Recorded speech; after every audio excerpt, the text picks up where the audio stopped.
Ayan guys, ang ikapang anim na araw. So kahapon guys, di ko na videoan kahapon guys, no. Ang ika-5 ka adlaw. Ang nakita na kahapon is 22. 22 guys, so ngayong araw guys, sa ka-anim, yan. Tapos yung isa guys, 6. Kahapon guys yung isa, 4 lang, 4 din. So yun na guys, no. Yun ang kuha natin, yung nakita natin sa pang-anim na araw, no? So hindi tayo naka-update kahapon guys dahil sa pang-5 araw dahil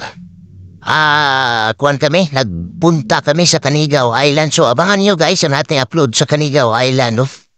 At saka sa sa lungsod sa San Isidro Leyte, no?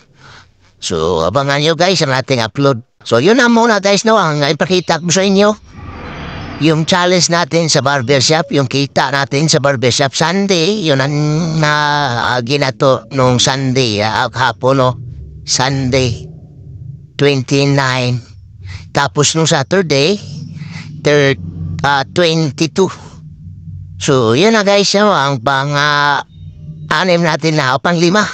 6, 5.